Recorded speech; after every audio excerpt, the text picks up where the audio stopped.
Shalom, salam sejahtera bagi kita semua. Saudara yang kasih Tuhan, hari ini kita bersama-sama akan kembali merenungkan firman Tuhan. Firman Tuhan hari ini terambil dari surat 1 Petrus pasal yang keempat, ayat 1 sampai dengan ayat yang ke-6. Dengan tema, Ku mau seperti Yesus. Saudara yang kasih Tuhan, seringkali kita menyanyi, Ku mau sepertimu Yesus.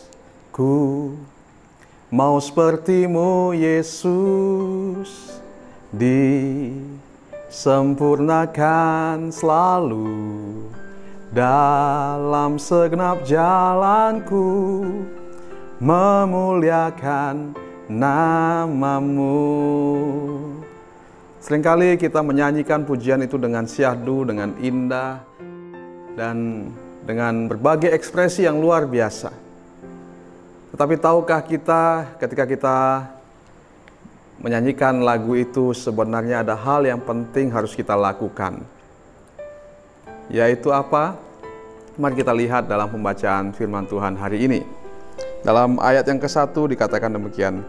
Jadi karena Kristus telah menderita penderitaan badani, kamu pun juga harus mempersenjatai dirimu dengan pikiran yang demikian. Ya, ketika kita menyanyikan pujian itu atau ketika kita berkata saya ingin seperti Yesus, itu artinya saudara dan saya sedang menggenapi firman Tuhan.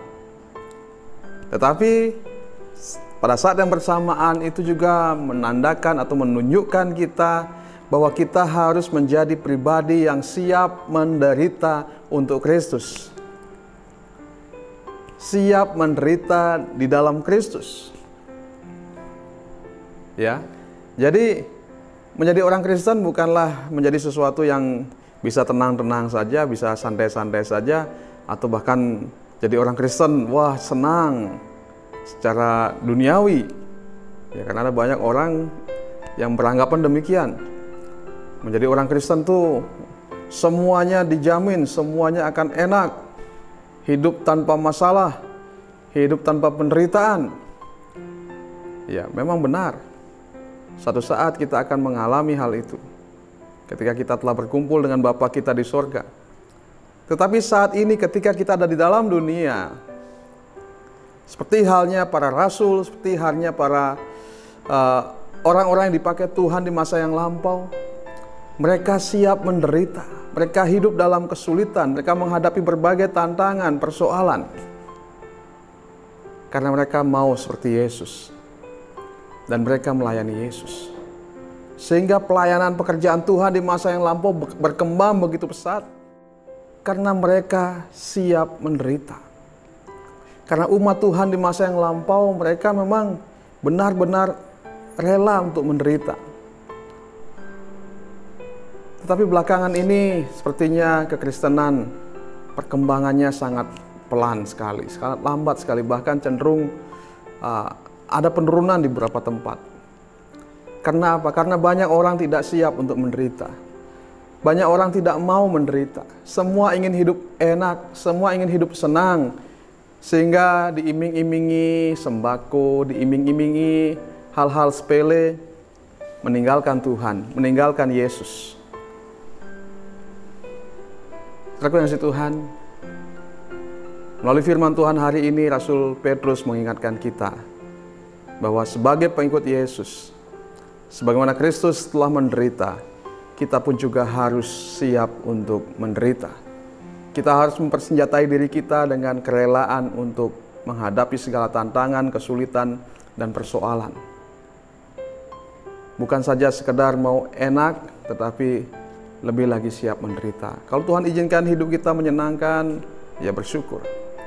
Tetapi kalau suatu saat Tuhan izinkan kita mengalami kesulitan, penderitaan, masalah, janganlah kita mengeluh, janganlah kita menyalahkan Tuhan.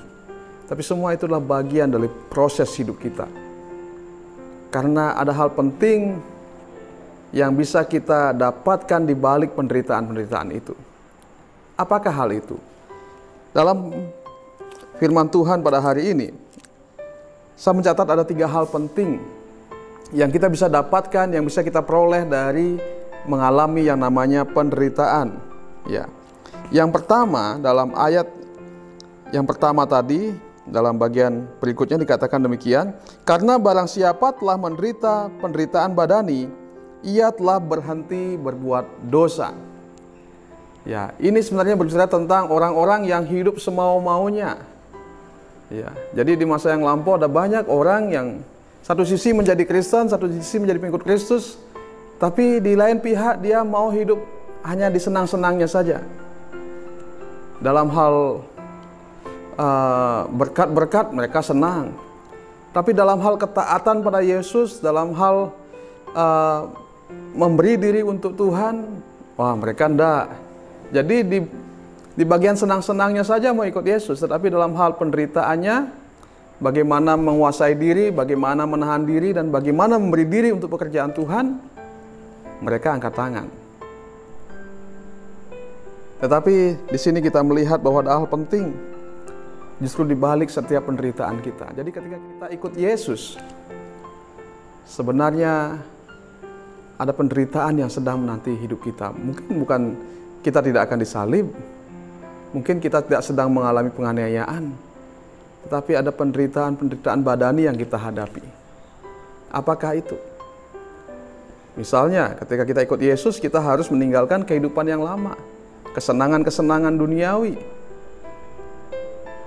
Itu adalah bukti bahwa kita ikut Yesus. Tetapi ada banyak orang ikut Yesus tapi masih juga hidup sesuai dengan kehidupan dunia, masih ikut dengan dunia. Bagaimana dengan orang yang demikian? Tetapi Rasul Petrus dengan tegas mengatakan, barang siapa telah menderita penderitaan badani, ia telah berhenti berbuat dosa. Jadi yang pertama di sini, tujuan dari penderitaan adalah supaya kita berhenti berbuat dosa. Ketika kita siap menderita, ketika kita ikut Yesus dan siap menderita, itu berarti kita siap berhenti berbuat dosa. Ya, siap berhenti dengan segala perbuatan-perbuatan yang tidak benar, sesuai dengan apa yang dilakukan oleh dunia. Tuhan mau supaya kita menjadi pribadi-pribadi yang sungguh-sungguh dalam Tuhan. Tuhan mau supaya kita menjadi pribadi-pribadi yang serius ikut Tuhan. Bukan hanya mau diberkatnya, tetapi juga di dalam segala hal kita ikut Yesus, kita taat pada Yesus, kita ikuti firman Tuhan. Sehingga kita membenci dosa, membenci segala perbuatan dunia yang memalukan. Dan dengan demikian kita memuliakan nama Tuhan. Saudara yang kasih Tuhan Yesus, kita harus mempersenjatai diri kita dengan hal yang demikian. Jujur saya katakan, sejatinya ikut Yesus tidak mudah, tidak gampang. Karena kita harus menyalibkan daging kita. Kita harus meninggalkan keduniawian kita. Memang kita masih hidup dalam dunia, tetapi kita tidak boleh hidup sama seperti dunia. Kita harus berbeda. Sehingga dengan demikian kita boleh menyatakan bahwa diri kita adalah pengikut Yesus. Dan dengan demikian orang juga boleh melihat Yesus ada pada kita. Dan ini akan menjadi kesaksian yang luar biasa, di mana orang-orang akan melihat perbedaan. Seperti yang terjadi di masa yang lampau ketika jemaat mula-mula. Orang-orang melihat jemaat ini merupakan jemaat yang sungguh-sungguh, yang serius. Ada perbedaan dengan orang-orang yang di luar. Sehingga mereka dihormati. Bahkan tidak sedikit orang menggabungkan diri ikut dalam persekutuan itu, ikut dalam jemaat itu. Tetapi saat ini ada banyak sekali peristiwa di mana orang enggan mengikut Yesus karena melihat kelakuan orang-orang yang mengaku percaya pada Yesus. Saya pernah beberapa kali bertemu dengan orang. Mereka berkata, saya tertarik sebenarnya ikut Kristen. Kalau saya membaca Alkitabnya, ingin saya ikut menjadi orang Kristen. Tapi karena lihat kelakuannya A, B, saya jadi tidak mau ikut Yesus. Kenapa? Karena mereka tidak menjadi kesaksian yang benar. Karena hidup mereka tetap tidak memuliakan Allah. Meskipun mereka mengaku pengikut Yesus. Jadi saudara Tuhan Yesus, Ketika saudara berkata, saya mau iring Yesus, saya mau ikut Yesus, berarti saudara juga harus siap menderita. Artinya kita harus siap menyalibkan kedagingan kita, meninggalkan segala keduniawian kita, dan menjadi serupa dengan Kristus, hidup dalam kekudusan, bahkan memberi diri untuk menjadi alat Kristus, bahkan siap menderita sekalipun kalau itu dikehendaki oleh Tuhan. Yang kedua, tujuan dari penderitaan adalah supaya waktu yang tersisa dipergunakan dengan benar. Sebagian dikatakan dalam ayat kedua, supaya waktu yang sisa jangan kamu pergunakan menurut keinginan manusia, tetapi menurut kehendak Allah. Ayat yang ketiga, sebab telah cukup banyak waktu kamu pergunakan untuk melakukan kehendak orang-orang yang tidak mengenal Allah. Kamu telah hidup dalam rupa-rupa hawa nafsu, keinginan, kemabukan, pesta pora, perjamuan, minum, dan penyembahan berhala yang terlarang. Saudara Tuhan Yesus, inilah yang saya katakan tadi. Ketika kita ikut Yesus, kita harus siap menyalibkan kedagingan itu. Kita harus siap meninggalkan keduniawian itu. Karena itu semua memalukan. Dan Tuhan mau kita menggunakan waktu yang sisa ini dengan benar. Kalau waktu-waktu sebelumnya kita telah habiskan untuk hal-hal semacam itu dengan hal-hal yang tidak berguna, mulai hari ini gunakan hidupmu untuk kemuliaan Tuhan. Gunakan hidupmu untuk kebenaran, sehingga melalui hidup kita boleh memuliakan Tuhan dan menjadi kesaksian yang benar. Cukup sudah kita melakukan hal-hal yang tidak ada gunanya di masa yang lalu. Dan mulai saat ini, mari kita melangkah menjadi pribadi yang baru, menjadi manusia yang baru dalam Yesus Kristus. Sehingga waktu yang sisa ini boleh kita gunakan dengan sebaik-baiknya. Boleh kita manfaatkan dengan sebaik-baiknya. Sehingga kita tidak akan menyesal kemudian hari. Suatu saat akan ada banyak orang menyesal. Kenapa dulu saya tidak mau serius? Padahal mereka sudah ikut Yesus, tetapi tidak serius, dan akhirnya apa? Menyesal. Banyak orang seperti itu. Banyak anak-anak muda yang seperti itu. Di akhir hidupnya, mereka baru menyesal bahwa mereka telah menyia-nyiakan hidup mereka selama ini. Tetapi bagi kita yang masih ada kesempatan saat ini, mari kita gunakan kesempatan ini dengan sebaik-baiknya. Lalu yang ketiga, saudaraku yang kasih Tuhan, tujuan dari kita rela menderita atau siap menderita adalah supaya jangan mendapat hukuman. Ayat yang keempat sampai 6 berkata, sebab itu mereka heran bahwa kamu tidak turut mencemplungkan diri bersama-sama mereka di dalam kubangan ketidaksenonohan yang sama, dan mereka memfitnah kamu. Tetapi mereka harus memberi pertanggungjawab kepada Dia yang telah siap sedia menghakimi orang yang hidup dan yang mati. Itulah sebabnya maka Injil telah diberitakan juga kepada orang-orang mati, supaya mereka sama seperti semua manusia dihakimi secara badani, tetapi oleh Roh dapat hidup menurut kehendak Allah. Saudara Tuhan Yesus, jelas sekali di sini dikatakan bahwa ketika kita serius ikut Yesus, tentu ada banyak kesulitan. Bukan saja kita menyalibkan daging, tetapi tidak jarang juga kita menghadapi cemoohan, ejekan, bahkan penindasan dari orang-orang yang tidak mengenal Allah, dari orang-orang yang tidak mau serius ikut Tuhan. Tetapi jangan berkecil hati, jangan mundur, tetap maju ikut Yesus. Karena itu adalah suatu kehormatan yang luar biasa yang Tuhan berikan agar kita bisa menjadi serupa dengan Dia. Jadi yang ketiga di sini, tujuan dari kita siap menderita adalah supaya kita jangan mendapat hukuman seperti mereka yang tidak mau diubahkan, seperti mereka yang tidak mau bertobat. Saudaraku, dunia dan segala kesenangannya suatu saat akan dihukum oleh Tuhan. Semuanya akan binasa. Tetapi berbahagialah mereka yang serius ikut Tuhan. Berbahagialah mereka yang benar-benar ikut Tuhan. Karena dikatakan siapa yang percaya kepadanya tidak akan binasa, melainkan beroleh hidup yang kekal.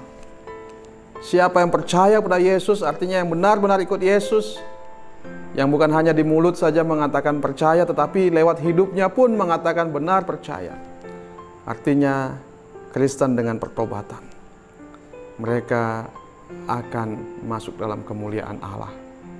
Mereka tidak akan binasa, melainkan beroleh hidup yang kekal. Tetapi siapa yang hidup dalam dosa, seperti dikatakan Rasul Paulus, semua orang telah berbuat dosa dan kehilangan kemuliaan Allah. Dan upah dosa adalah maut. Dosa akan membawa dunia ke dalam kebinasaan. Tetapi berbahagialah kita yang percaya pada Yesus, karena kita akan masuk ke dalam kebahagiaan. Karena itu, kalau kita menghadapi kesulitan, penderitaan, karena kita mengikut Tuhan, jangan berkecil hati. Jangan menjadi putus asa, jangan menjadi kecewa. Tetaplah setia. Karena kedatangan Tuhan sudah semakin dekat. Jangan sampai kita ketinggalan. Selama masih ada kesempatan saat ini, mulai hari ini, mari kita mulai serius ikut Tuhan. Mari kita mulai sungguh-sungguh ikut Tuhan. Sehingga ketika Tuhan datang, Ia akan berkata, berbahagialah hai hambaku yang baik dan setia. Terima kasih Tuhan Yesus sebagai aplikasi kita pada hari ini. Saat ini banyak orang yang hanya ingin hidup senang-senang saja. Menjadi Kristen yang senang-senang saja. Artinya apa? Mau menerima berkat Tuhan, tetapi tidak mau menderita ikut Tuhan. Ada banyak orang yang demikian. Pokoknya mencari yang senang-senang saja. Mencari yang nyaman-nyaman saja. Tetapi kalau sudah ngomongin penderitaan, ndaklah. Tetapi saya mau katakan sekali lagi pada saudara-saudara, ikut Yesus kita diberkati. Tetapi ikut Yesus juga kita harus siap untuk menderita. Pertama, kita siap menyalibkan daging kita. Siap meninggalkan kebiasaan-kebiasaan duniawi yang sebelumnya kita sukai. Yang kedua, siap menghadapi tantangan dari orang-orang durhaka yang tidak senang melihat kita berbalik kepada Tuhan. Ada banyak orang yang tidak senang dengan kita. Saya pun mengalami hal yang sama. Ketika saya sungguh-sungguh ikut Tuhan, ada banyak orang yang tidak suka. Bahkan teman-teman sendiri. Tetapi kita harus tetap setia, tetap bertahan. Apapun yang Tuhan izinkan terjadi, kita tetap setia. Karena di balik semuanya itu ada berkat-berkat besar yang Tuhan sediakan. Berkat-berkat rohani yang Tuhan sediakan bagi kita. Mungkin bukan berkat jasmani, tetapi berkat rohani yang tidak pernah habis. Berkat rohani yang kekal yang akan kita miliki, yaitu damai sejahtera, sukacita, bahkan keselamatan di dalam Kristus Yesus. Kiranya firman ini meneguhkan kita, memimpin kita, menguatkan kita sebagai orang percaya untuk tetap setia dalam menghadapi segala penderitaan yang Tuhan izinkan. Bahkan membuat kita semakin sungguh-sungguh meninggalkan kebiasaan lama kita, perbuatan-perbuatan daging kita, menyalibkannya, dan memandang hanya kepada Yesus, dan siap menderita seperti Yesus telah menderita. Kiranya kita dikuatkan dan hiburkan melalui firman ini. Tuhan Yesus memberkati kita semua. Salam.